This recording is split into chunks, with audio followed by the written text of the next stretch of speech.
Hoje vamos falar a respeito dos 7 selos. E depois vamos abordar um outro tema sobre as trombetas. Estes são assuntos importantes e pouco a pouco vamos avançar até chegar a um assunto ainda mais importante. Vamos então falar sobre alguns assuntos que têm que ver com o nosso tempo e, de modo especial, só posso dizer as coisas assim como são. E eu oro enquanto eu explico essas coisas porque há coisas estranhas, difíceis de compreender, e quem sabe que as pessoas não queiram compreender. Eu oro para que as pessoas não usem isso como desculpa para não assistir mais, que continuem a assistir até que todo o quadro fique claro. É como um grande mosaico. E tudo o que podemos fazer em uma conferência é colocar um pequeno bloco de informação na tela. Parece um trabalho de retalhos. Primeiramente, não entendemos todos os assuntos. Mas se conseguirmos ordenar as informações até que o quadro fique mais claro, então a importância do livro de Apocalipse será perceptível, apreciada. Por isso, tenham paciência com vocês e comigo. Se há assuntos que pareçam estranhos ou, quem sabe, fora do equilíbrio ou do alcance, é porque não tem toda a informação disponível. Agora, os 7 selos são tratados momentaneamente no capítulo 6, mas para preparar o terreno e o cenário para os 7 selos, há outros 2 capítulos, o capítulo 4 e o 5, e é importante recordar que os capítulos eles mesmos não dizem nada, porque os números da Bíblia foram acrescentados depois. A Bíblia não foi escrita com capítulos, ela foi escrita com blocos, assim que ela não pode ser dividida em capítulos. Os números de capítulos são apenas uma forma conveniente para nós nos situarmos, quando precisamos encontrar um texto. Havendo o cordeiro aberto um dos selos, agora, antes que ele abra um dos selos, para nos dizer o que vai se passar na terra, primeiramente ele nos dá uma visão da grande sala do trono do céu. Uma das visões mais ilustrativas da sala do trono do universo. Agora imaginem, estamos olhando para a sede do poder universal. Apocalipse 4:1 diz: Depois dessas coisas olhei, e eis que havia uma porta aberta no céu, e a primeira voz, como de trombeta, que ouvira falar comigo, disse: Sobe para aqui e te mostrarei as coisas que depois destas devem acontecer. Assim que temos aqui uma visão profética. E logo fui arrebatado no Espírito, e eis que um trono estava posto no céu, e havia alguém assentado sobre o trono. Mas segundo a dureza do teu coração impenitente, entesouras para ti mesmo ira, e na manifestação do juízo de Deus, no dia em que Deus há de julgar os segredos dos homens por Jesus Cristo, Romanos 2, 5 e 16. E o que esse texto tem que ver com o grande trono? Bem, a sala do grande trono é a sede do rei do universo. E esse rei do universo é também o juiz do universo. Então, antes que Deus nos permita olhar para o que vai acontecer nesta terra, e olhar para as apostasias que virão, e para as coisas terríveis que os homens vão fazer, Ele nos dá uma visão da sua majestade e do seu poder. E nos dá a visão de que, apesar de que pareça que o outro lado vai ganhar, é Deus quem está no controle. E, finalmente, Ele será o juiz. E chegará o tempo do juízo. Então haverá um juízo, uma investigação e um pronunciamento da sentença. E então haverá um juízo executivo. E quando vier esse juízo executivo, será melhor que estejamos do lado certo. Porque todos devemos comparecer diante do tribunal de Cristo, para que cada um receba segundo o que tiver feito, por meio do corpo.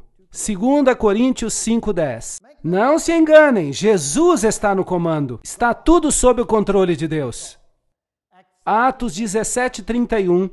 Portanto, tem determinado um dia em que com justiça há de julgar o mundo, por meio do homem que destinou, e disso deu certeza a todos, ressuscitando-o dentre os mortos.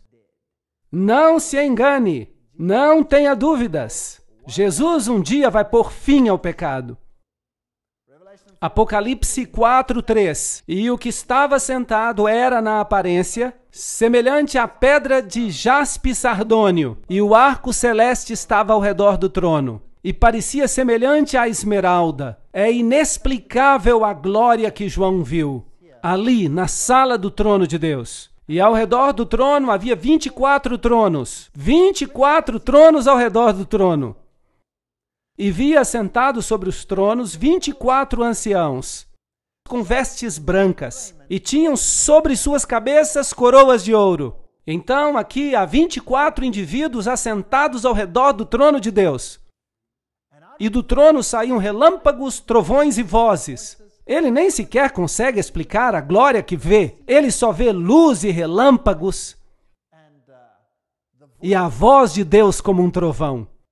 E diante do trono ardiam 7 lâmpadas de fogo, que são os 7 Espíritos de Deus. Agora, já explicamos isso antes. Deus é um, há apenas um Espírito, mas o número 7 representa os períodos de tempo, como já explicamos. Deus está no controle em todas as eras, inclusive a era que vivemos agora. Mas quem são esses 24 anciãos? No santuário terrestre também havia 24 anciãos. Nós lemos isso no livro de 1 Crônicas, 24:7, que nos diz que lançaram sortes, e caiu a primeira sorte sobre Jeoaribe, e a segunda a Jedaias, e depois são mencionados os nomes dos demais, o terceiro, o quarto, quinto, sexto, sétimo. E nos é dito quem eram esses anciãos. E a lista dos anciãos escolhidos segue até o versículo 19. 24 anciãos. O ofício desses em seu ministério era entrar na casa do Senhor, segundo lhes fora ordenado por Arão seu pai, como o Senhor Deus de Israel lhe tinha mandado. Porque no santuário terrestre havia 24 anciãos que oficiavam com o sumo sacerdote, que era Arão. Agora, se o terrestre era um tipo do celestial, então também no celestial há 24 anciãos oficiando com o sumo sacerdote, que é Jesus. Sim, no santuário celestial. Seria interessante saber quem são, mas não nos é dito quem são. Então só podemos especular algo. Apocalipse 4:6. Havia diante do trono como que um mar de vidro, e sob essa luz magnificente em que se pode caminhar, semelhante a cristal, e no meio do trono e ao redor do trono havia 4 animais cheios de olhos, por diante e por detrás. Agora, quem são eles? O primeiro animal era semelhante a um leão, e o segundo animal semelhante a um bezerro.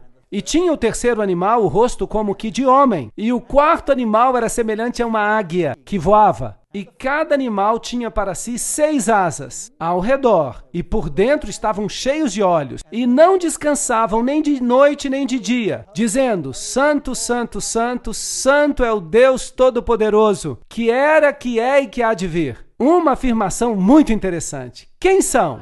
Bem, em Isaías capítulo 6, versículo 2, temos uma outra afirmação que nos pode ajudar. Serafins estavam por cima dele, de Deus, cada um tinha 6 asas, com 2 cobriam seus rostos, com 2 cobriam os pés, e com as outras 2 voavam. Então estamos falando de querubins. Esta é uma ordem de seres angélicos. São seres magnificentes, tão imponentes, e pareciam tão poderosos que João os descreve como bestas. E ele lhes dá os atributos de um leão, de um bezerro, de um homem e de uma águia que voa. Você percebe a reverência com que estão diante de Deus? Isso nos dá uma ideia da santidade de Deus. Agora, o que eles representam? Bem, a interpretação tradicional é que o leão representa a força, o bezerro representa a resistência, o homem a inteligência e a águia que voa a rapidez. Assim que eles podem ver todas as coisas à sua volta. Estão a par de todas as coisas e são os mais próximos de Deus. Querubins cobridores, por assim dizer. Outra interpretação é que eles refletem os atributos de Cristo. Esses atributos, como por exemplo, o leão é o símbolo da realeza. Jesus é o rei. E o bezerro representa o que serve. A vaca puxa o arado. Por assim dizer, é um símbolo do Cristo como servo. Homem, porque Jesus também tem a aparência de um homem. Porque Cristo se tornou homem por nós. Portanto, representa a humanidade de Cristo. E a águia que voa é usada nas Escrituras como um símbolo da divindade. Jesus diz: levou-o sob as suas plumas, sob as suas penas, debaixo das suas asas estará seguro. Então é um símbolo de divindade. É interessante que o ocultismo também usa esses 4 símbolos para a sua divindade. Portanto, se Satanás era um querubim protetor e agora se tornou um anjo caído, então ele quis ser como o Altíssimo, não é mesmo? E é interessante que são justamente esses os atributos que ele reclama para si mesmo. Conseguem ver? Se os símbolos de vez em quando nos assustam, se ficamos assustados com esses símbolos, lembremos que eles são tirados das Escrituras. E Satanás os falsifica para seus propósitos. Mas na sala do trono de Deus vemos o Cordeiro de Deus. Ele é o rei, ele é o servo, ele é humano, ele se tornou um homem por nós. Mas ele é divino. Esse seria o simbolismo.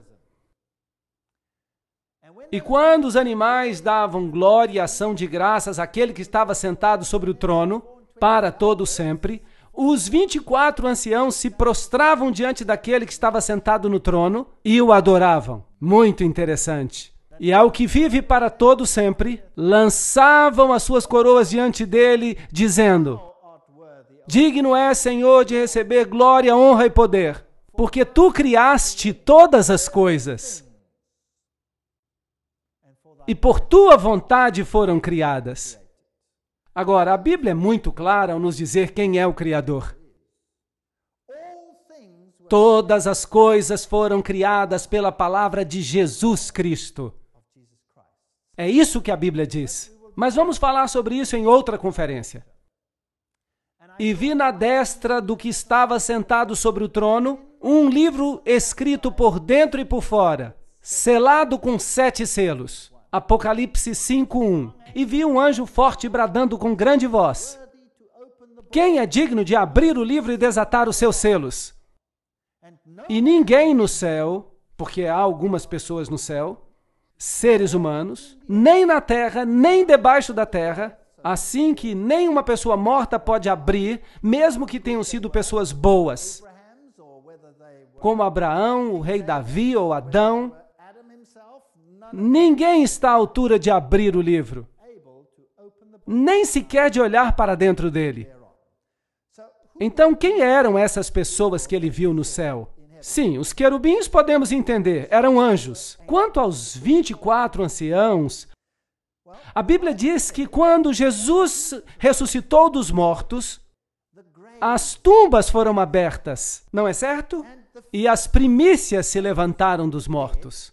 E a Bíblia diz que quando ele entrou no céu, quando ele ascendeu aos céus, ele levou cativo o cativeiro. Não é certo?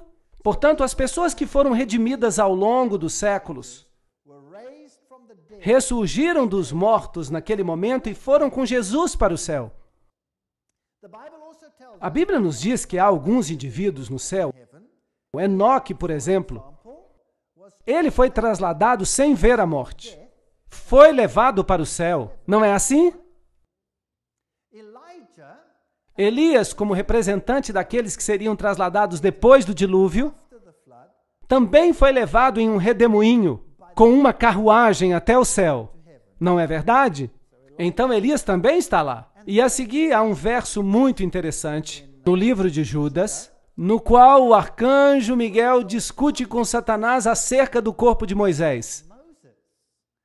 Assim que Moisés também teve uma ressurreição especial e foi levado ao céu. E é por isso que Elias e Moisés puderam aparecer no Monte da Transfiguração e apoiar a Cristo no momento da sua agonia, antes que passasse pelos momentos finais da sua vida. Então, há várias pessoas no céu. E entre eles, obviamente, há 24 que servem no santuário celestial como os 24 anciãos. Quem exatamente são? Não sabemos. Podemos especular se Moisés vai ser um deles, ou Elias, ou Enoque, mas não temos outros nomes. Vamos vê-los um dia e então vamos saber quem eram.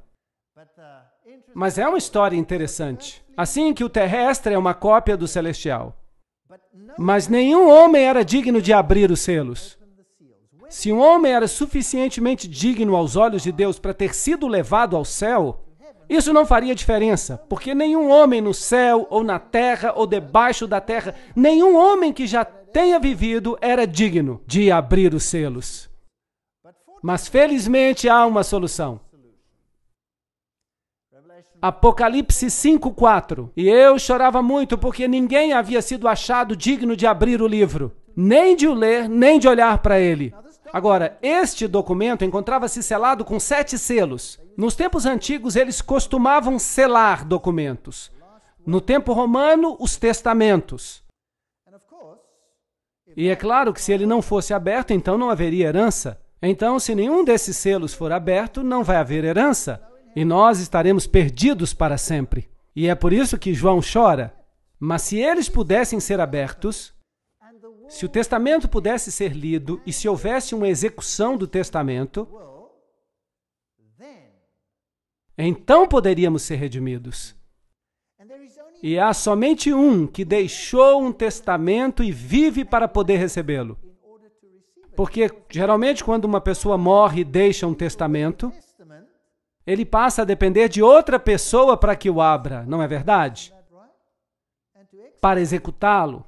E se o único que pode herdá-lo está morto, bem, então temos um problema, porque quem vai recebê-lo está morto, não pode recebê-lo mais. A não ser que ele seja Deus e, com certeza, tenha sido ressuscitado pelo próprio poder. Uau!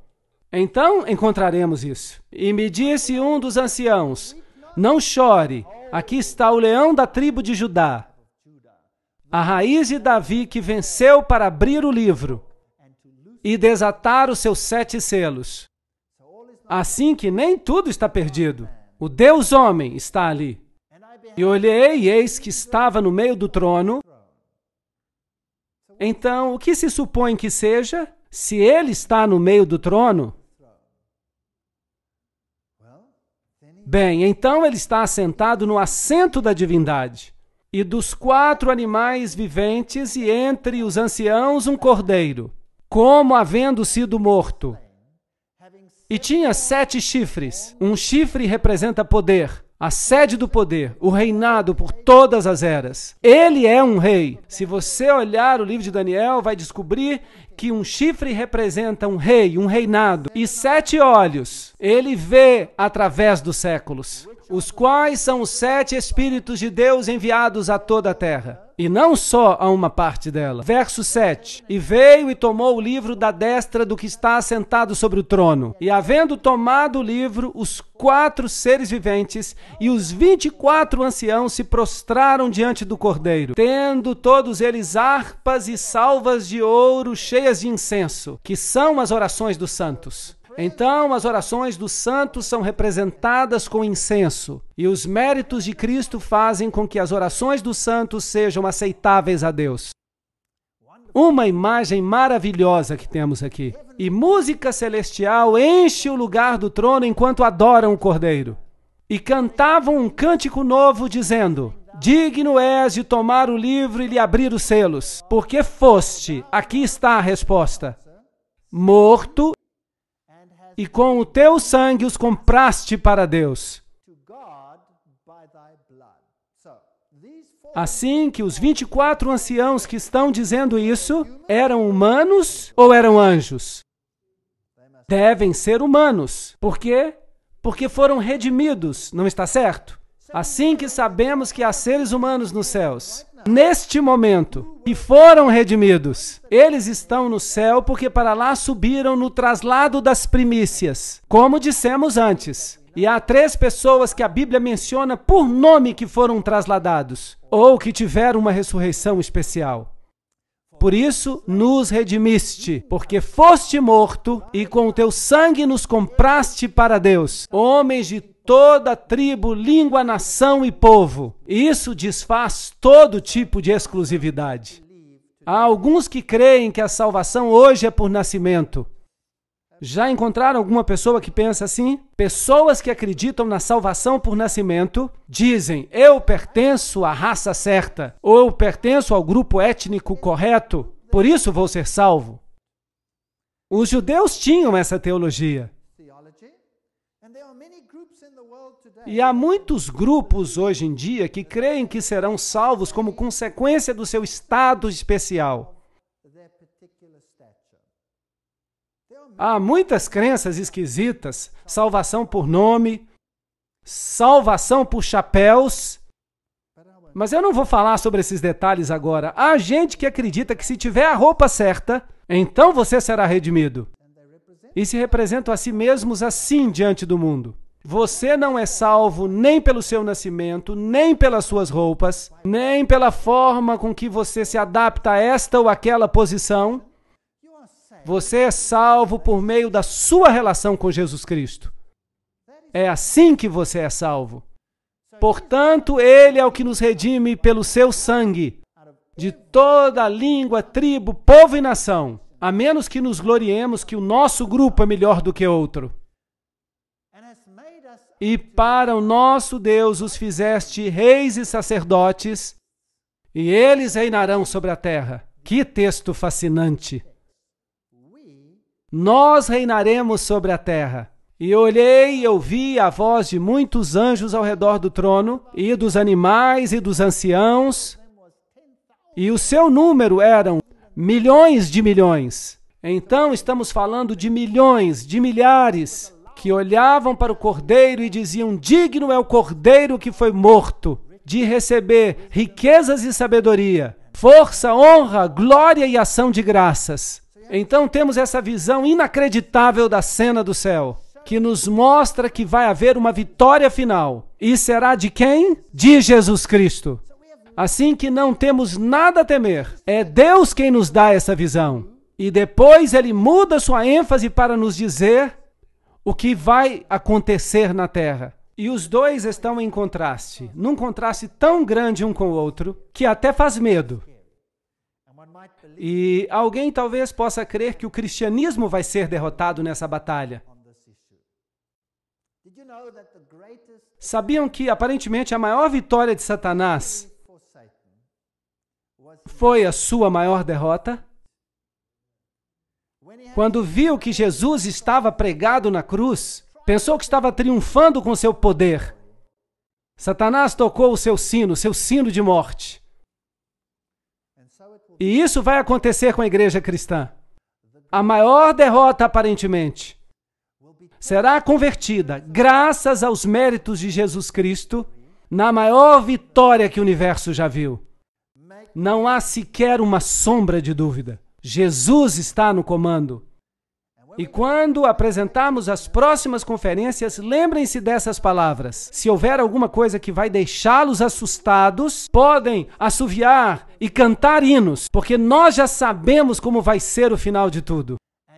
E ouvi toda criatura que está no céu e na terra, debaixo da terra e no mar, o símbolo de todas as nações, e a todas as coisas que nele há, dizendo ao que está assentado sobre o trono e ao Cordeiro, sejam-lhe dadas glória e ações de graça para todo sempre, pois será um reino universal e eterno. E os 4 animais, os querubins, diziam: Amém. E os 24 anciãos que foram redimidos, lembram-se? Prostraram-se e adoraram o que vive para todo sempre. Certo? Mudando da grande cena do trono, movemos-nos agora através da história para os cavalos do Apocalipse. Abrem-se então os selos. E havendo o Cordeiro aberto um dos selos, Apocalipse 6:1, ele viu alguém que cavalgava, um cavaleiro num cavalo branco, e saiu como vencedor. Agora, novamente, vamos passar pelos 7 períodos de tempo. E, obviamente, os períodos de tempo recapitulam o que vimos antes. quando falamos acerca das 7 igrejas. Porque as 7 igrejas nos falam acerca da natureza da igreja de Deus. Todos os seus feitos, pois Deus não oculta nada. É o que vai acontecer com a igreja. Agora, os cavalos representam algo diferente. Vão recapitular os mesmos períodos, mas vão representar a mensagem e o anúncio do Evangelho. Portanto, não tanto a posição da igreja, que está anunciando a informação, mas a mensagem em concreto que vai sair pelo mundo. E Satanás se opõe a essa mensagem da mesma forma que se opôs ao Filho de Deus. Ele a odeia com todo o seu ser. Portanto, quando este cavalo sai de cor branca, o que significa a cor branca? Justiça. A Bíblia nos diz que a cor branca representa a justiça. E não há ninguém justo, senão Cristo. E ele tem um arco na mão. Então há aqui uma série de símbolos que podemos observar. Então surge um outro cavaleiro, com um cavalo vermelho. Depois há um negro. E depois há um cavalo com um cavaleiro morto. Então quem são estes cavaleiros? Apocalipse 6, 1 e 2. Havendo o cordeiro aberto um dos selos, e olhei, e eis um cavalo branco. E o que estava sentado sobre ele tinha um arco. Há uma pista. E foi-lhe dada uma coroa, outra pista. E saiu vitorioso para vencer.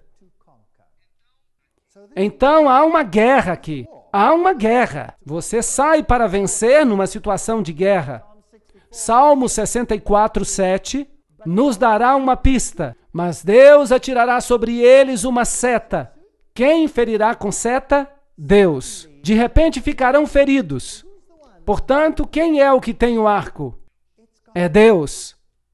Acaso é contra os rios que estás irado, Senhor? É contra os ribeiros a tua ira? Ou contra o mar o teu furor? Visto que andas montado sobre os teus cavalos, os teus carros são salvação.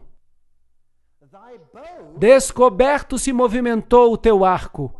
Os juramentos feitos às tribos foram uma palavra segura. Tu fendeste a terra com rios. Abacuque 3, 8 a 9. Aqui temos uma boa pista agora. Será que Deus está preocupado em conquistar o planeta em termos de pensamentos terrestres? Não. Esta é uma mensagem, é a palavra de Deus. E a seta é o que está sendo disparado com o Evangelho no coração. E a primeira mensagem que saiu quando Jesus começou a sua igreja era a mensagem da salvação por meio de Jesus Cristo.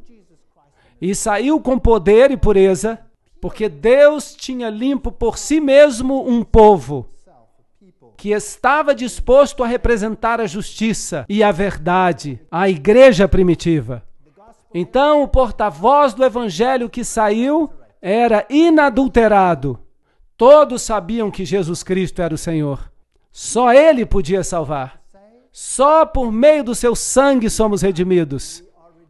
Essa foi a mensagem levada ao mundo, anunciando o Evangelho. Por isso é uma fé que conquista. O branco representa uma fé pura. Uma mulher vestida de branco em Apocalipse representa a verdade em sua pureza. A noiva que foi redimida e lavada no sangue do Cordeiro.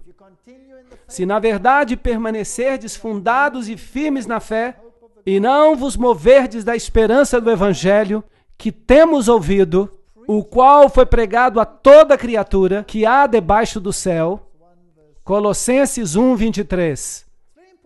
É muito importante aceitar essa mensagem e estar ancorado na rocha, de maneira que não se possa ser movido. Então, se fizermos isso, estaremos estabelecidos na verdade. E para estar estabelecido na verdade e não ser movido, precisamos conhecer a palavra de Deus. É necessário comê-la. Isso significa incorporá-la, agir em conformidade com ela. Veremos que para sermos bem estabelecidos na verdade, para não sermos movidos, há algo importante sobre o que vamos falar em outro momento. Então, o segundo selo é aberto. E aqui vem um cavalo vermelho. O vermelho é a cor do quê? Do sacrifício. É a cor do sangue. É a cor do sacrifício. Assim, quando vemos as 7 igrejas, a primeira que vimos era Éfeso. Lembram-se? Era uma igreja que tinha uma boa mensagem, uma doutrina pura, tinha discernimento. Podiam ver quem é que se chamava a si mesmo de judeus ou cristãos e não o eram. Eles tentaram se infiltrar a princípio, mas o discernimento da igreja os manteve fora. Depois veio uma outra igreja chamada Esmirna, lembram-se? Mir. O que aconteceu ali? Houve um tempo de grande perseguição. Sangue foi derramado. Portanto, aqui o sangue está derramado. E a razão por que este sangue está sendo derramado é que Satanás está contra-atacando a mensagem do Evangelho. Ele está fazendo tudo o que está ao seu alcance para corrompê-la. Mas os que se mantêm fiéis aos princípios do Evangelho preferem morrer a dar-se por vencidos. E aqueles que não se mantêm fiéis aos princípios, o que farão? Começarão a fazer concessões. E o caminho das concessões vai se abrindo lentamente. E o evangelho do cavalo vermelho sai. E saiu outro cavalo vermelho, e ao que estava sentado sobre ele foi-lhe dado retirar a paz da terra, para que matassem uns aos outros. E foi-lhe dada uma grande espada. Agora, o que é a espada?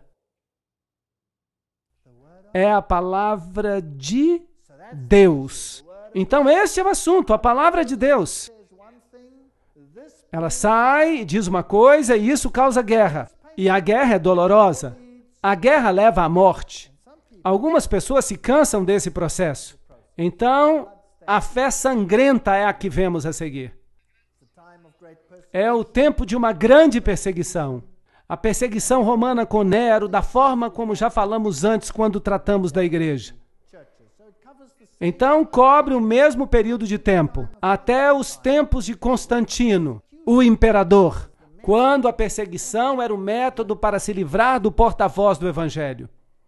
E havendo aberto o terceiro selo, ouvi dizer ao terceiro animal, vem e vê. E olhei e eis um cavalo preto.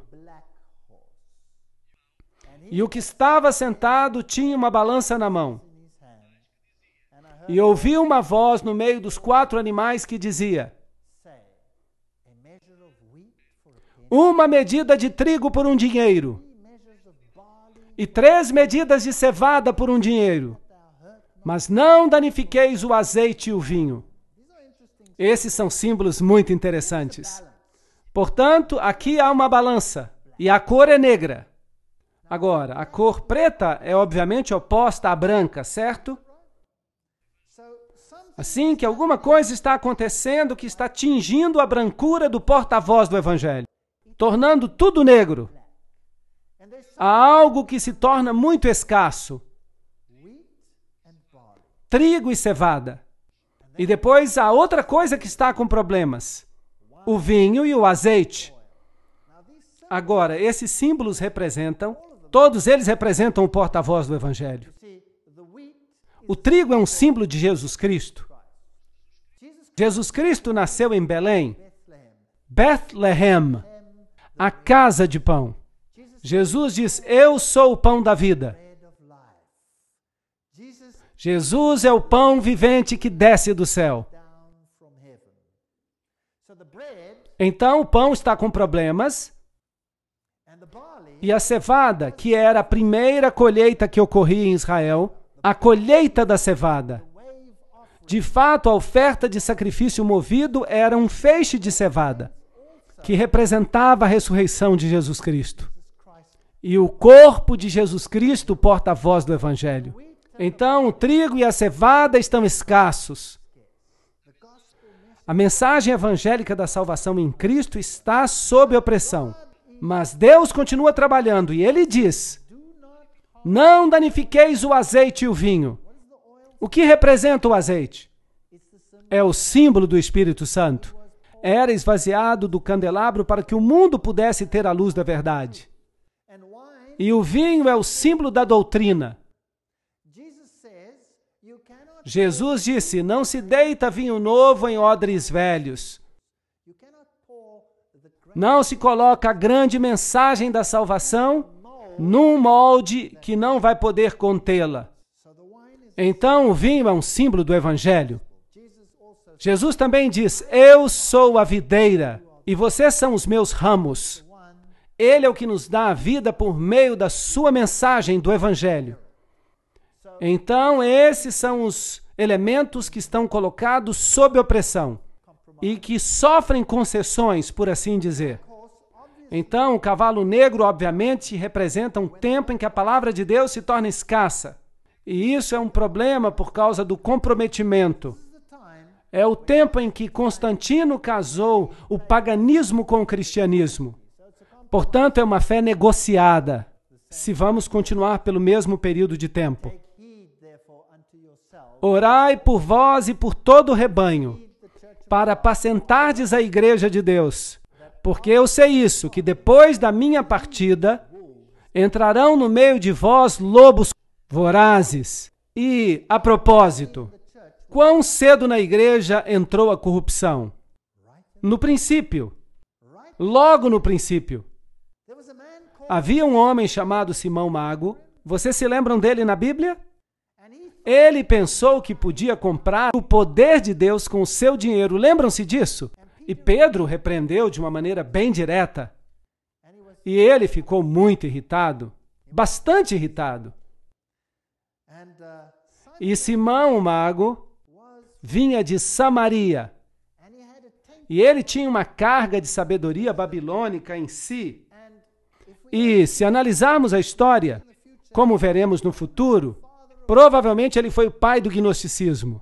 E o gnosticismo, em outras palavras, é uma filosofia que torna Jesus Cristo menos do que ele é, para que nós possamos nos tornar mais do que somos. E o gnosticismo era o espinho na carne do cristianismo primitivo. E o gnosticismo é um fator dominante hoje em dia, como veremos nas próximas conferências. A cruz de Cristo foi o divisor da história. E lançou a verdade por terra e prosperou. Daniel 8:12. Viria um poder que destruiria o porta-voz do Evangelho. A salvação só por meio de Cristo foi substituída pelas exigências da igreja. Foi isso que aconteceu. E a própria igreja se pôs como mediadora entre o homem e Deus.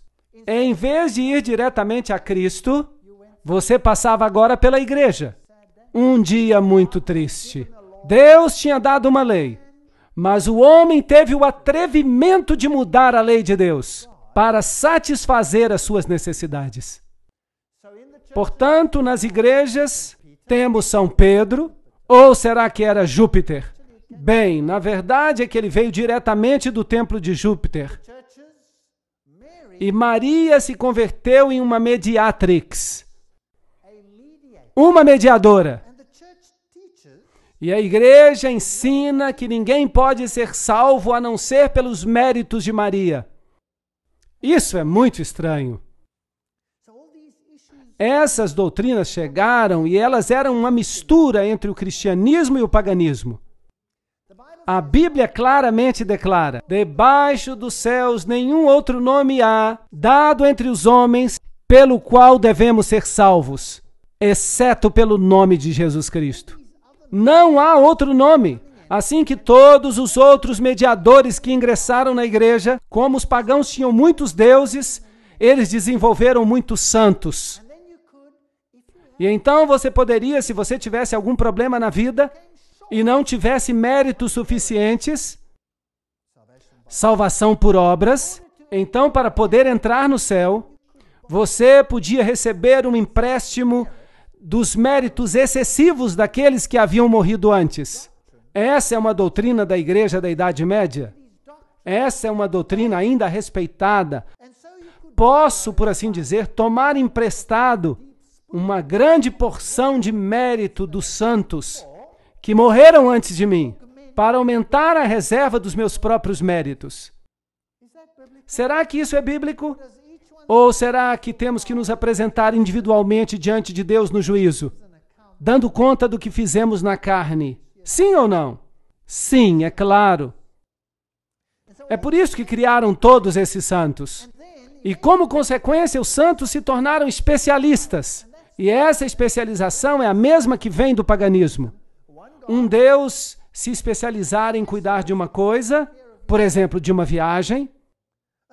Outro Deus está especializado em cuidar de necessidades financeiras. Então, havia vários deuses. E é por isso que hoje em dia, se alguém quer viajar, é bom ter São Cristóvão consigo, porque quem sabe, talvez ele possa ajudá-lo. Então, essa é uma igreja de concessões. Mas com Jesus Cristo não pode haver nenhum tipo de concessão. Ou ele é o Senhor dos senhores e o Rei dos reis, ou ele não é. E essa é uma decisão que temos que tomar.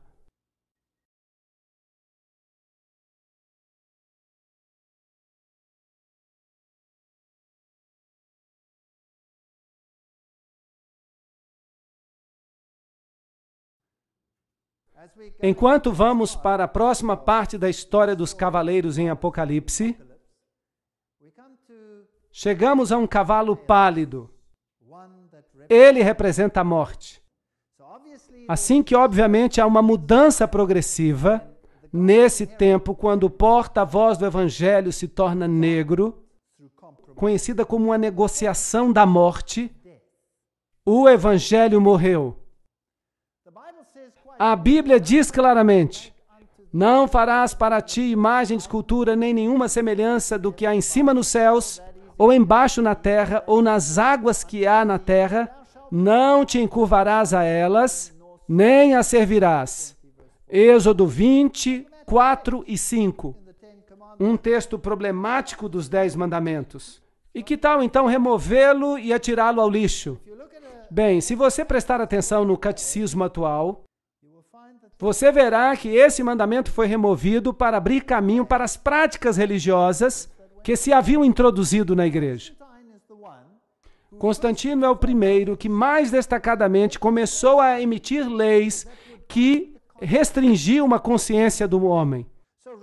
Assim que, em vez de escutar e aceitar a palavra de Deus e tomar decisões baseadas na palavra de Deus, o homem começa a criar leis que falam sobre esse assunto. E Constantino foi o primeiro a fazer uma lei sobre o dia de descanso. Por exemplo, durante esse século de negociação, o dia do sol do paganismo substituiu o sábado bíblico. Um desenvolvimento muito interessante aconteceu aqui. A igreja primitiva guardava o sábado, mas havia duas regiões na igreja primitiva onde o sábado não era guardado. Uma era em Alexandria, onde havia uma escola muito liberal que mais tarde deu lugar ao gnosticismo e às suas bases. E a outra era em Roma. E nessas duas áreas estava o bastão da adoração do sol. É interessante que quando Alexandria foi destruída, a transferência de poder foi feita para Roma. E finalmente se espalhou para o mundo inteiro. E então, durante esse período de negociação, o dia do sol substituiu o sábado da Bíblia.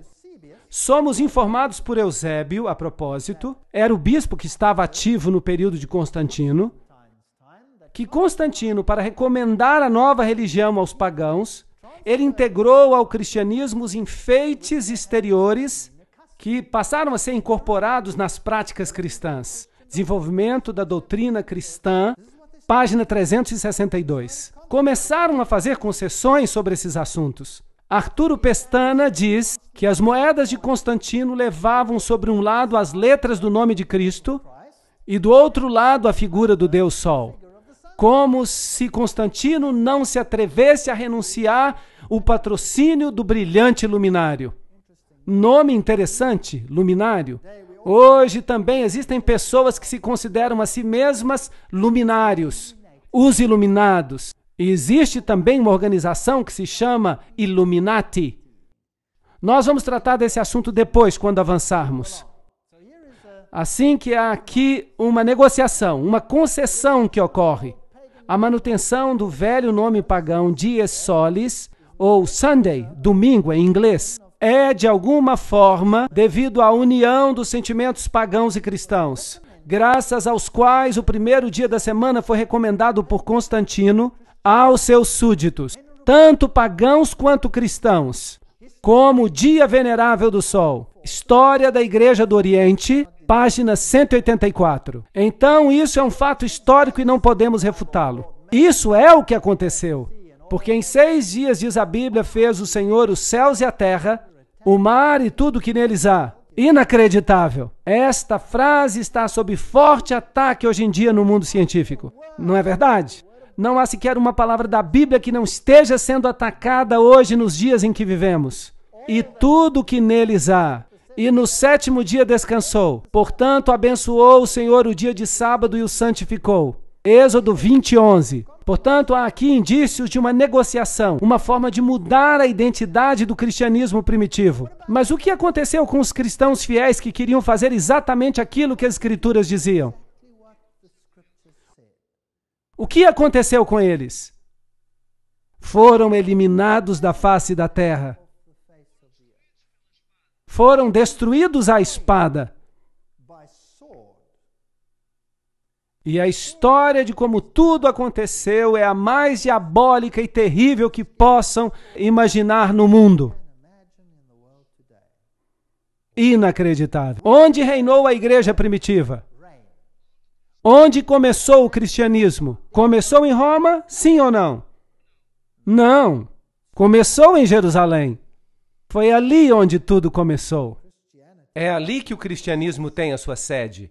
Dali se espalhou para o Oriente Médio. Onde é que Paulo fez a maioria das suas pregações? Ele foi a Roma para morrer. Mas onde é que ele estabeleceu a maior parte das igrejas? Na Ásia Menor. Foi ali que ele pregou. E foi dali que a igreja cresceu. A igreja cresceu por toda esta região. Esta região que inclui o Iraque, o Irã, Paquistão, até chegar à Índia. É isso que a Bíblia diz. E no Egito, até o norte da África, foi ali o berço do cristianismo. E hoje o cristianismo foi eliminado do seu lugar de origem e foi substituído por uma religião inteiramente diferente que nega Cristo e a sua divindade. É um pensamento interessante. Vamos voltar a isso mais tarde. E abençoou Deus o 7º dia e o santificou, porque nele descansou de toda a sua obra que criara. A Enciclopédia Católica nos diz: a igreja, depois que mudou o dia de descanso do sábado judeu, ou o 7º dia da semana, para o primeiro, fez com que o 3º mandamento se referisse ao domingo, como dia de guarda, santo, o dia do Senhor. Enciclopédia Católica, volume 4, página 153. Bem, por que o 3º mandamento? Por que não o 4º, como estava na Bíblia? Porque eles haviam removido o 2º mandamento que dizia: não farás para ti ídolos. Agora, fazer isso não é manipular a palavra de Deus? Não é reescrever a Escritura? Com certeza. Assim como não apenas tiraram de Deus a sua autoridade, porque ele diz: lembra-te do 7º dia, porque eu sou o teu Criador. Eu te fiz. Tiraram essa autoridade e disseram: não, eu é que vou decidir quando é que vais fazer. Eu sou a nova autoridade na tua vida. Portanto, isso não é uma questão de dias, é uma questão de autoridade. Quem tem autoridade? O que faz a lei é que tem autoridade. O que muda a lei é quem tem mais autoridade do que aquele que veio antes. Estou certo ou errado? Então, há aqui um poder que diz que tem mais autoridade do que Deus. É uma questão de autoridade. Não se metam com Deus. Os sacerdotes violentam a minha lei e profanam as minhas coisas santas. Não fazem diferença entre o santo e o profano, nem discernem o impuro do puro. E dos meus sábados escondem os seus olhos, e assim sou profanado no meio deles. Ezequiel 22, 26. Esta é uma declaração muito interessante. Então eles profanam o sábado, não fazem diferença entre o limpo e o imundo. Espere aí. Por acaso ensinam hoje que não há diferença, que não há nenhuma diferença? Será que isso é correto? Olhem, se vocês observarem a Nova Versão Internacional, ela diz que Jesus declarou que todas as coisas agora são limpas. Então, a Nova Versão Internacional diz, mas a antiga versão inglesa, a King James, não diz isso. Vamos analisar esse assunto mais tarde, porque é complicado fazê-lo agora. Assim, o cavalo negro representa esse tempo de negociação, de concessão. As coisas estão mudando e quando chegamos a 538 depois de Cristo, há um decreto que um certo poder, isto é, o bispo de Roma, tem poder para se tornar o corretor dos hereges. Isso significa que ele se tornou a autoridade sobre a consciência do homem. Interessante, não? Não era Deus. O homem assumiu a sua posição. E uma vez que o homem usurpa a autoridade de Deus, então o evangelho está morto. Porque a minha Bíblia diz que não há outro nome pelo qual você possa ser salvo, e a minha Bíblia diz que não há outro nome, que não há outro mediador, exceto Jesus Cristo, o homem.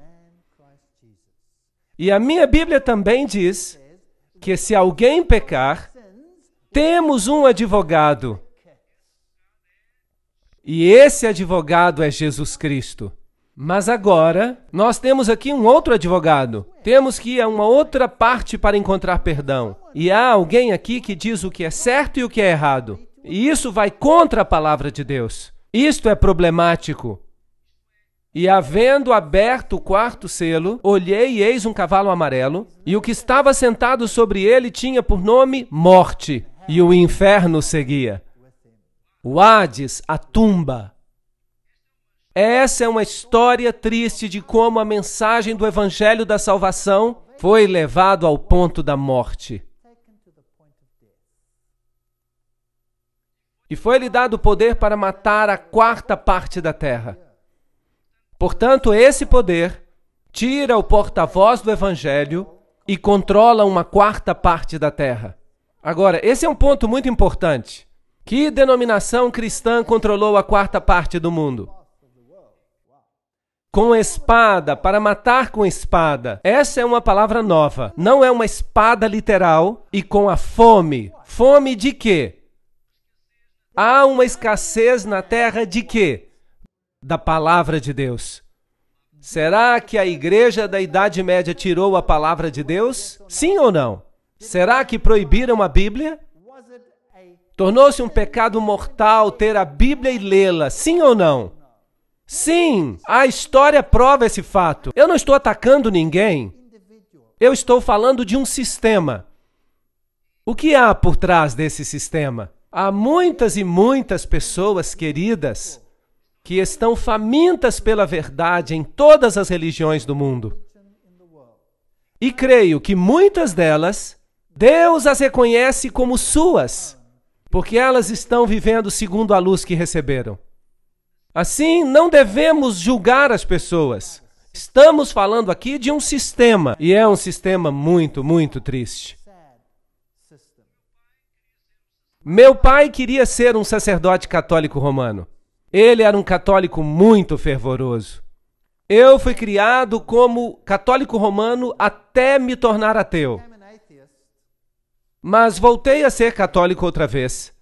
E quando descobri a Bíblia, percebi que havia ali muitos assuntos que não eram bíblicos.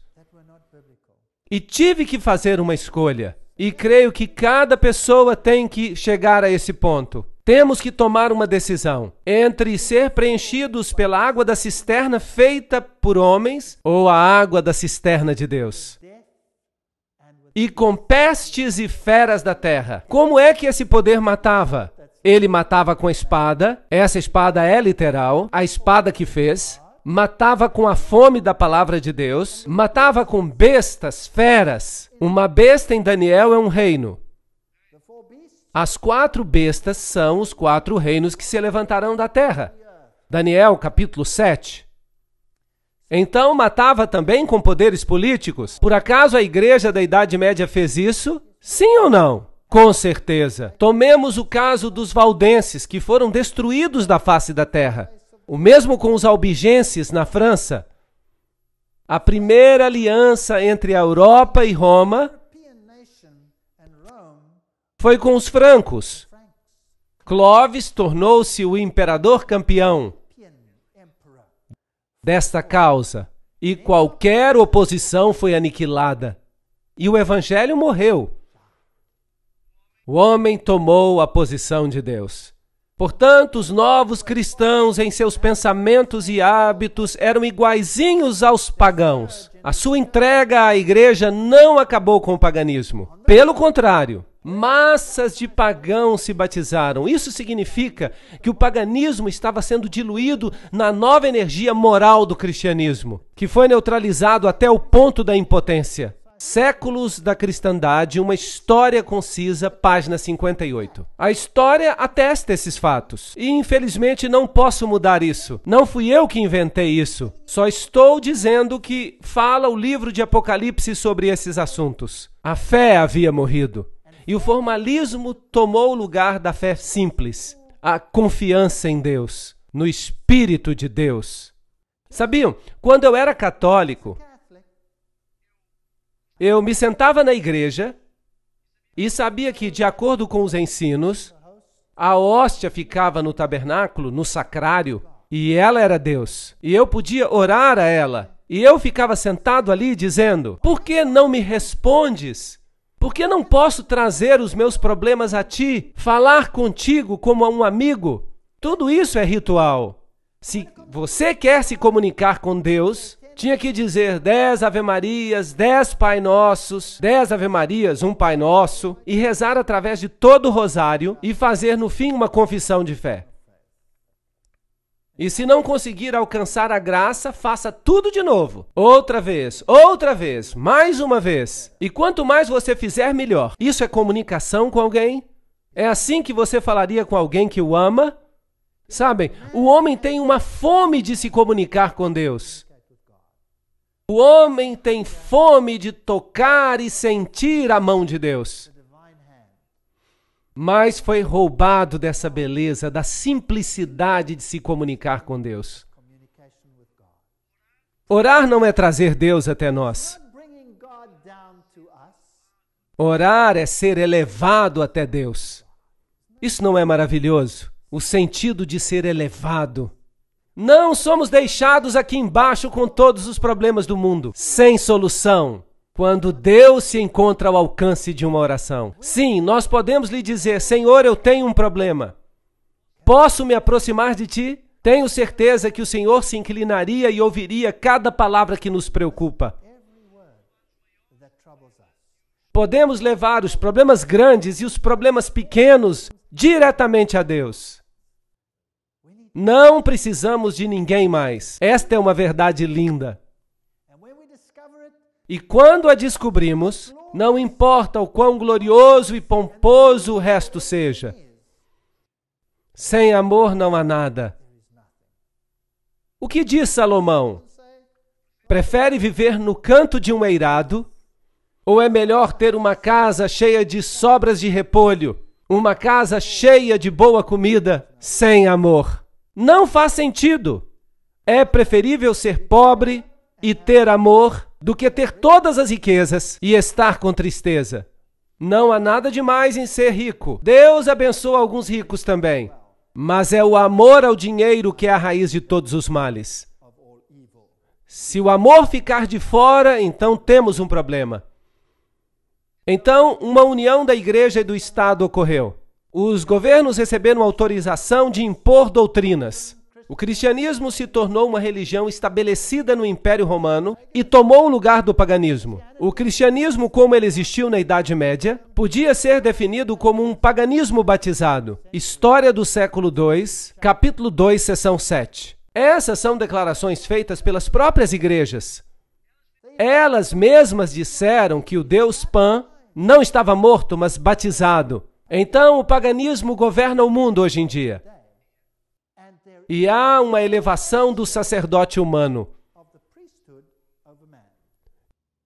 É a coisa mais diabólica que já aconteceu na história da raça humana. Sabiam disso? Alguns homens foram escolhidos para controlar a consciência dos outros. Temos o mesmo problema ainda hoje. Alguns creem que porque estudaram teologia, têm o direito de controlar a consciência. Alô? Cada um de nós é responsável por si mesmo diante de Deus. A Bíblia não ensina nada disso, a não ser que se mude a Bíblia. Estamos sempre falando desse assunto da Bíblia mudada. Não nas antigas traduções. O texto está bem nas antigas traduções. Mas se você lê sem ser a Bíblia alemã de Lutero, ou a Armênia, qualquer parte da Bíblia, se você lê uma Bíblia antiga, russa, sérvia, você vai descobrir que ela está certa. Mas há um problema com as Bíblias mais recentes. Há uma ascensão do sacerdócio sobre as pessoas em geral. Não há isso na Bíblia.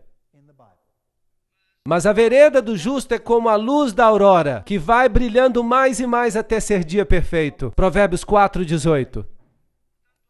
Portanto, a luz da verdade penetraria nessa escuridão. Deus não permitiria que esse evangelho morresse. Portanto, Deus teve que fazer algo. Qual foi a igreja seguinte que veio trazer luz e a palavra de Deus de volta às pessoas? Recordam-se das 7 igrejas? Temos uma igreja que ingressou com isso tudo, Sardes, representando a reforma. Ela reformou o que havia morrido. Realmente não é um conceito complicado.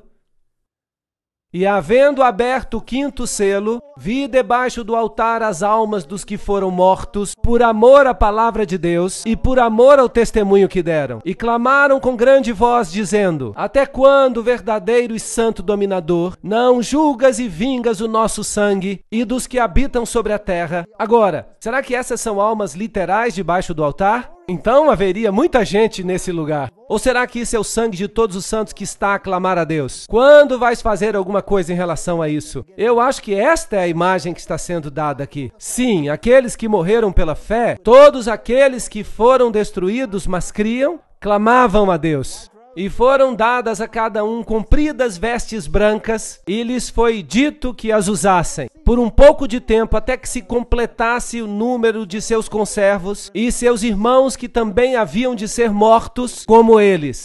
Deus diz: eu estou no comando. Vai ficar pior.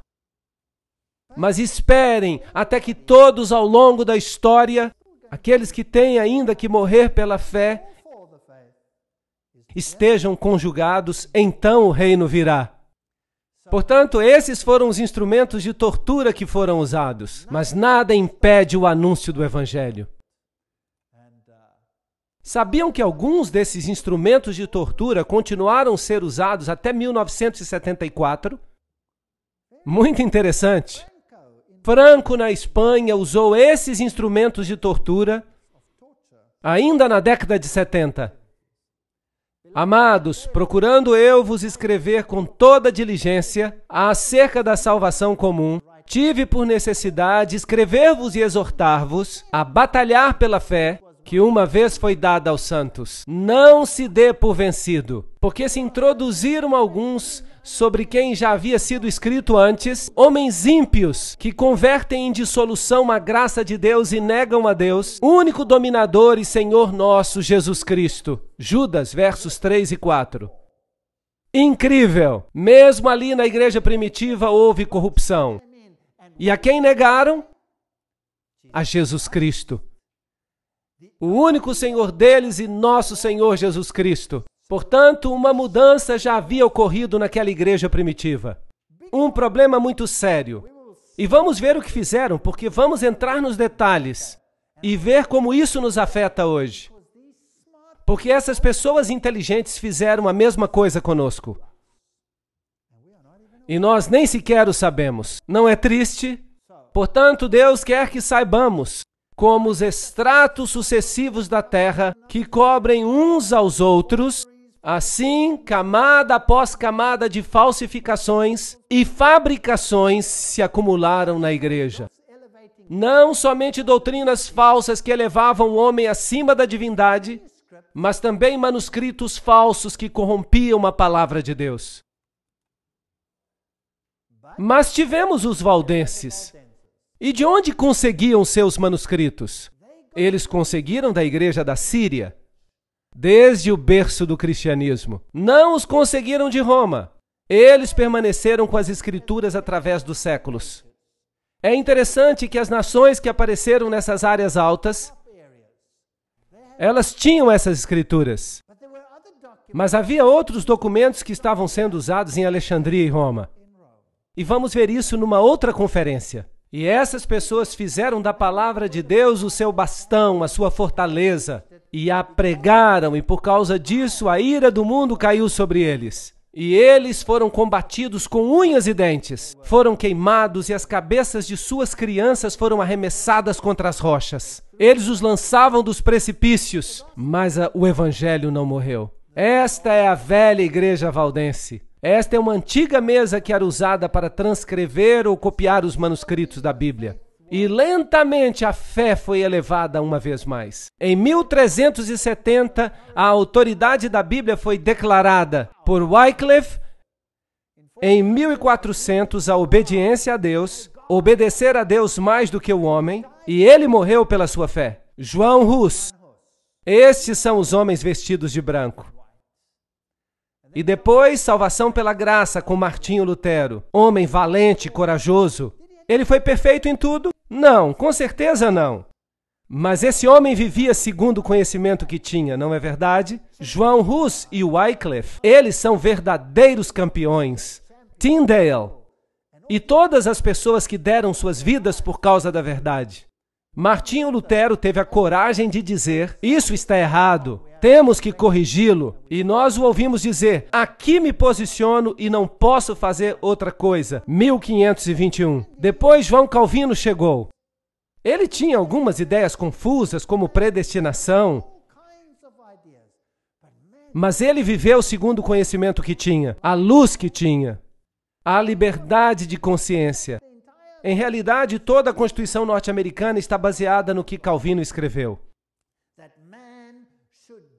Que unicamente o homem deve ser responsável diante de Deus pelo que decide. Essa é a base da Constituição norte-americana. Isso é calvinismo. Esse homem acreditava em algumas coisas erradas, mas neste ponto ele enfatizou claramente, até fazer engolir seco aqueles que se opunham. Essas pessoas morreram e há monumentos em sua honra hoje. Depois veio Williams em 1650. Ele descobriu o batismo por imersão. Verdades lindas da Bíblia. Infelizmente, como dissemos da última vez, todos esses tipos de fé decidiram que não seguiriam pela nova luz. Mas eles permaneceram fiéis aos seus fundadores.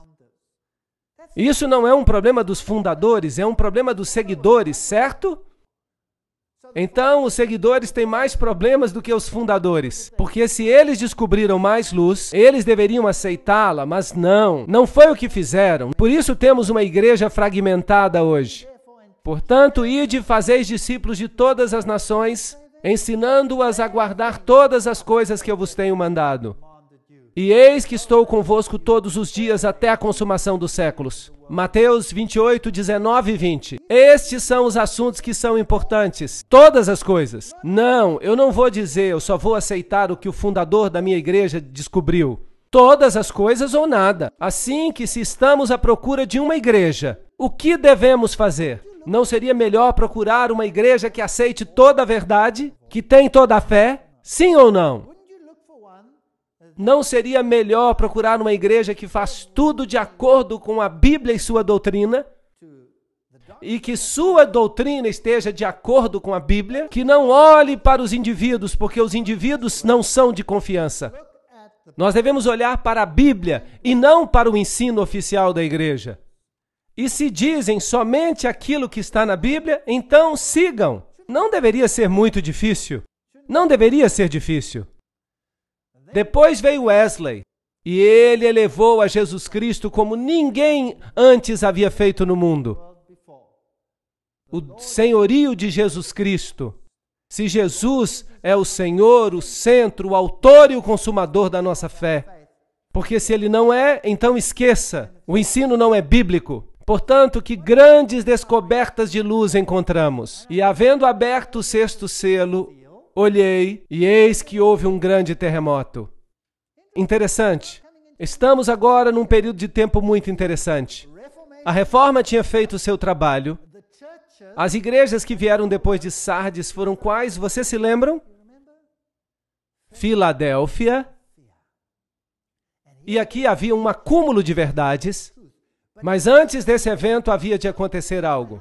E havendo aberto o sexto selo, olhei, e eis que houve um grande tremor de terra. E o sol se tornou negro, e a luz se tornou como sangue, e as estrelas do céu caíram sobre a terra, como a figueira quando lança de si os seus figos verdes, abalada por um vento forte. Apocalipse 6, 12 e 13. Esses são sinais celestiais que aconteceram. Aconteceram ou não? Com certeza. Marcos diz a mesma coisa, capítulo 13, 24. Ora, naqueles dias depois daquela aflição, essa terrível perseguição na qual os filhos de Deus foram quase que exterminados da face da terra, na Idade Média, por meio da Inquisição, e os 30 anos de guerra, e a Guerra dos 100 anos, e a Noite de São Bartolomeu, e os huguenotes sendo exterminados. Depois de tudo isso, veio a luz. Depois daquela aflição, que terminou aproximadamente em 1798, e vamos falar dessa data novamente em outro momento, o sol escurecerá e a lua não dará sua luz.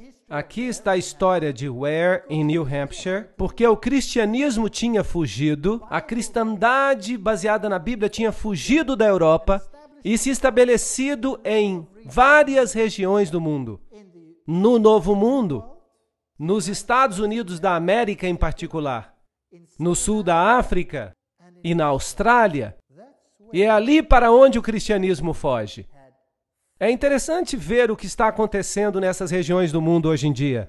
O dia escuro que aconteceu na Nova Inglaterra chegou em 9 de maio de 1780. Por volta das 11 horas começou a escurecer, como se a noite tivesse chegado. Os homens deixaram de trabalhar. O gado mugindo retornou a seus estábulos. As ovelhas baliam e se aglomeravam nas cercas, e os pássaros selvagens voavam para os seus ninhos. A noite se tornou tão escura que uma pessoa não conseguia ver a sua mão, nem sequer uma folha de papel branco.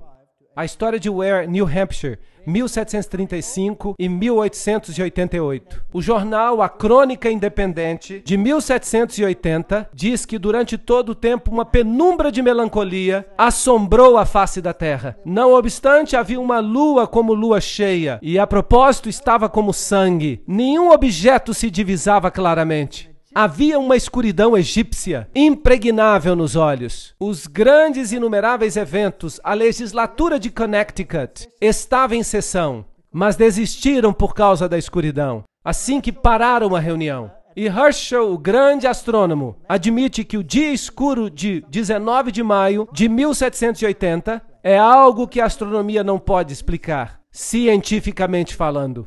Mas ali estava, no seu tempo.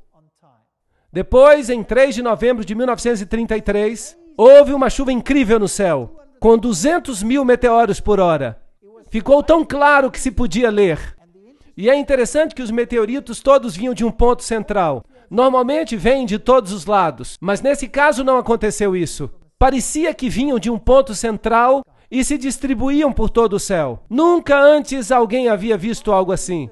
E antes desses eventos todos, houve um grande terremoto em Lisboa. Portanto, a sequência está exatamente como na Bíblia. Algo novo tinha que acontecer. E Guilherme Miller foi quem descobriu, em 1782 e 1849. Alguém começou a descobrir algo mais na Bíblia. Ele descobriu algumas das grandes profecias. Até 2.300 dias e o santuário será purificado.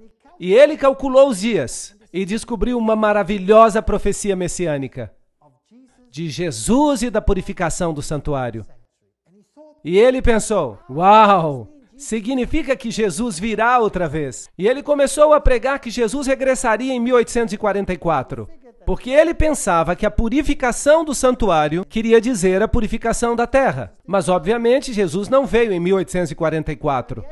Portanto, em 1840, havia um grupo de crentes que se chamava adventistas. Agora, eles não eram adventistas do sétimo dia. Eram apenas adventistas. Pessoas que acreditavam na breve volta de Jesus. E eles vinham de várias denominações cristãs dessa área. Havia batistas, metodistas, presbiterianos, havia de várias denominações. Mais de 200 ministros de várias igrejas acreditaram nesses estudos e fizeram ressuscitar as profecias. Mas é claro, isso não ocorreu. Pelo menos não ocorreu aquilo que esperavam, a segunda vinda de Cristo. Mas Guilherme Miller se tornou o porta-voz para o restabelecimento da profecia e do papel da profecia na história cristã. Assim que todas essas grandes verdades regressaram ao pensamento cristão. E depois, é claro, uma restauração final aconteceu, abarcando todas as verdades. A lei de Deus, a doutrina sobre a morte e o inferno, e todas essas coisas. Como devemos viver, quais são os parâmetros que Deus requer de nós. Todas essas coisas começaram a ser restauradas, porque certamente Deus não terminaria esse processo sem que a luz resplandecesse sobre o seu povo, para abrir todas as verdades que tinham estado perdidas. A verdade tinha que ser restaurada. E depois Cristo viria. Jesus disse: se me amais, guardareis os meus mandamentos. João 14:15. Aquele que diz que me ama e não guarda os meus mandamentos é o quê? Mentiroso, e a verdade não está nele. Não é por acaso que existem tantos grupos que dizem que os mandamentos foram abolidos. Existem ou não?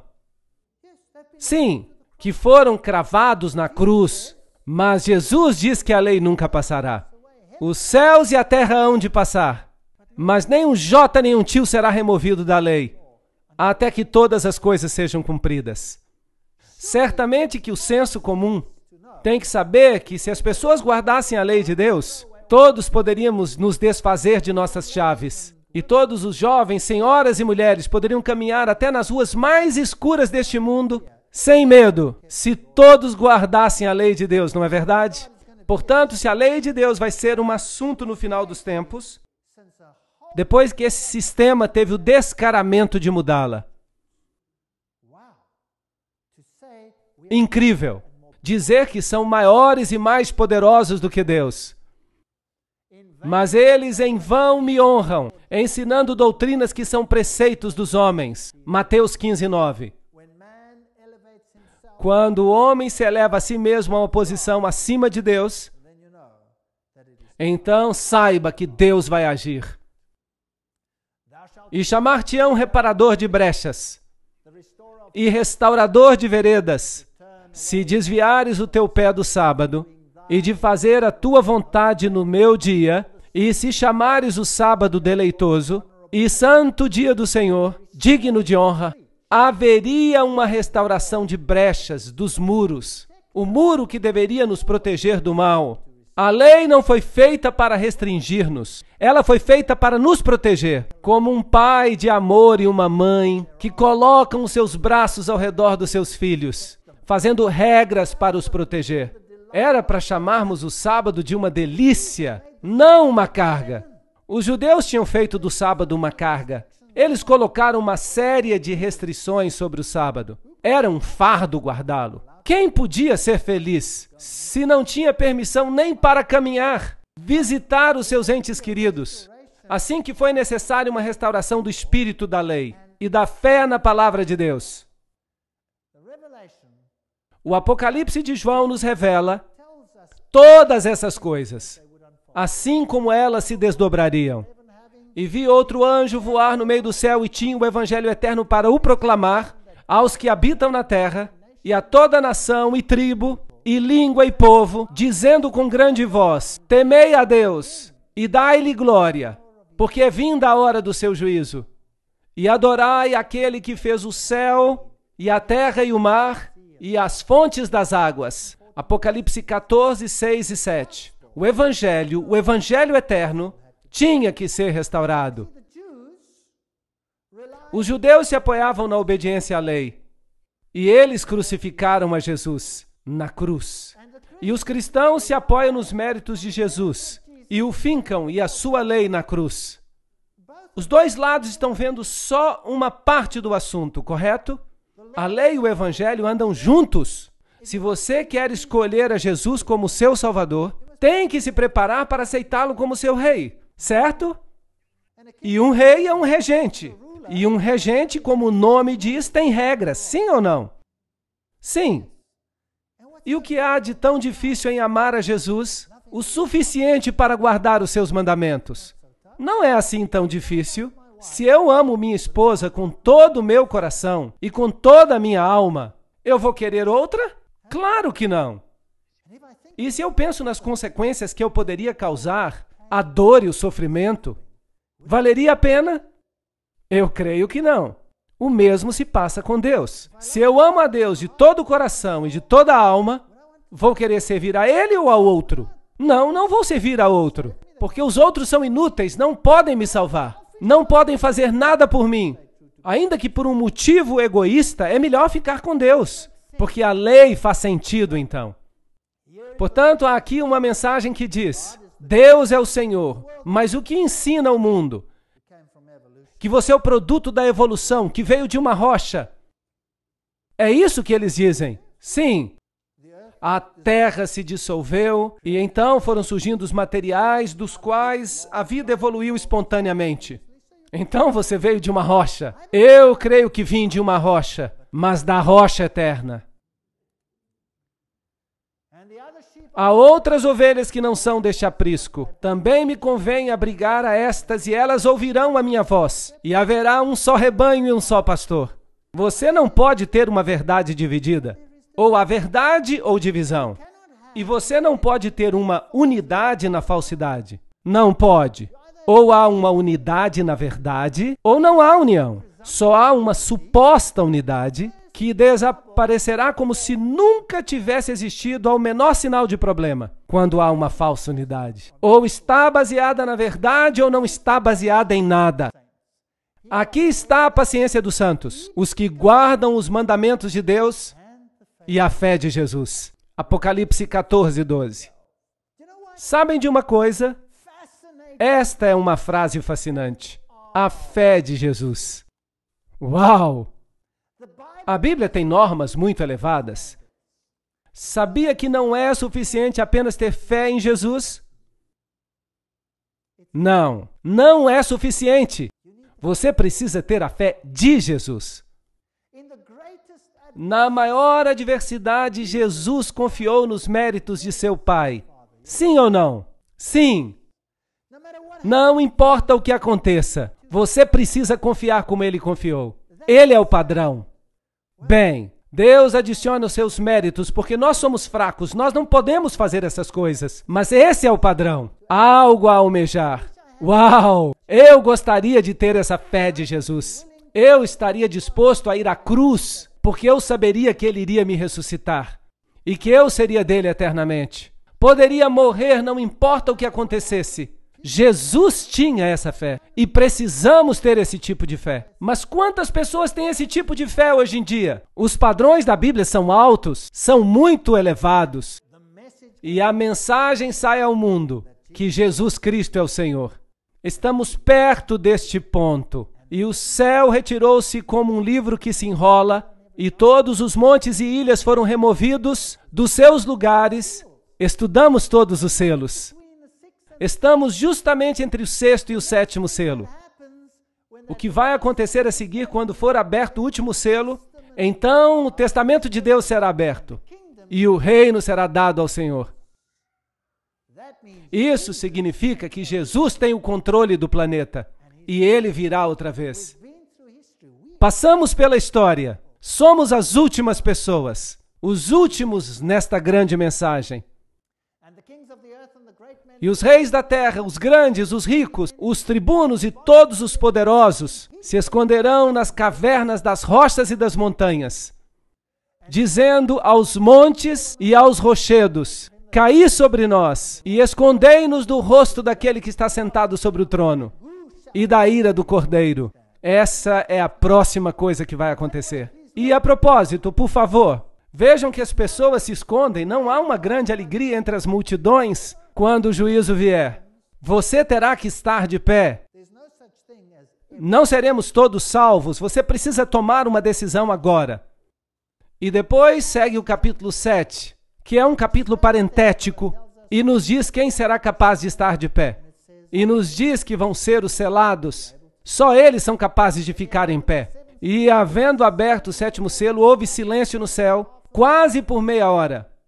Bem, se você considerar que isso é um tempo profético, é mais ou menos uma semana, ou precisamente uma semana. Portanto, a pergunta é, que silêncio é esse? Creio que o céu está vazio porque Cristo e seus anjos estão aqui embaixo para buscar os redimidos. Cristo virá novamente com poder e glória. Ou estamos arraigados nele ou não. Esta é uma escolha que temos que fazer. Eu lhe sugiro que aceitem o fato de que Jesus está no comando.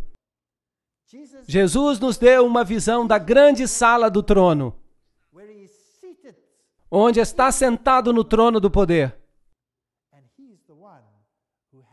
E é Ele quem tem autoridade para abrir os selos, para receber um reino. E podemos fazer parte dele, mas podemos recusá-lo. A minha oração é que todos aceitemos a salvação, porque Ele é o único nome dado entre os homens pelo qual podemos ser salvos. Amém.